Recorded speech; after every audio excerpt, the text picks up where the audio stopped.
આપણા એક વિદ્યાર્થીનો એવો સવાલ હતો કે સર આપણે જ્યારે ગ્રાઉન્ડ પર જઈએ ભરતી આપવા માટે ત્યારે જો વધારે પડતી આગળ ભીડ હોય તો તેને ઓવરટેક કઈ રીતે કરવી જોઈએ. તો ચલો સમજીએ કે તમે જ્યારે ભરતી આપવા જશો ત્યારે જો તમને વધારે પડતી આગળ ભીડ મળે એટલે કે એકદમ ઝુંડ બનીને બધા દોડતા હોય તો તેને ઓવરટેક કઈ રીતે કરવાની. તમારે ઓવરટેક કરવા માટે આ 4 વસ્તુને ધ્યાનમાં રાખવાની છે જેથી તમે સારી રીતે ઓવરટેક કરી શકશો અને તમને ઇન્જરી પણ નહીં આવે. પહેલી વસ્તુ એવી છે કે તમારે હંમેશા રાઈટ સાઈડ એટલે કે તમારે ડાબી બાજુ અંદર ગ્રાઉન્ડમાંથી નહીં પરંતુ જમણી બાજુથી તમારે ઓવરટેક કરવાનું છે. જેનાથી શું થશે કે આગળનો જે સ્પેસ મળશે ને તે તમને તે જગ્યા મળશે અને તમે આ લોકોને ટકરાયા વગર નીકળી શકશો આગળ. બીજી વસ્તુ છે કે ગેપ શોધવાનો. તમને એમ લાગે કે લોકો ઝુંડ બનીને દોડે છે પણ તમને દેખાય છે કે આની વચ્ચે થોડો ગેપ છે કે જ્યાંથી હું નીકળી જઈશ આરામથી, તો ફટ તેને ત્યાંથી નીકળી જવાનું.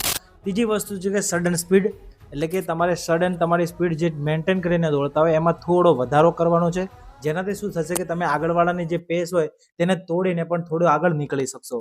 જો તમે તમારી પેસ એને આગળ નીકળવાની કોશિશ કરશો તો તમને થોડી હાર્ડ પડી શકે છે. એટલે તમારે તમારી સ્પીડ થોડી ઇન્ક્રીઝ કરવાની છે અને તે એકવાર ઓવરટેક થઈ જાય પછી તમારે પાછું તમારી નોર્મલ સ્પીડમાં આવી જવાનું છે. ચોથી વસ્તુ છે કે તમારે તમારા બેલેન્સ એટલે કે તમારી બોડી ઉપર ધ્યાન રાખવાનું છે અને ઓવરટેક ક્યાં નથી કરવાનું, જ્યાં આપણે કર્વ આવે ને તે જગ્યા પર તમારે ઓવરટેક નથી કરવાનું.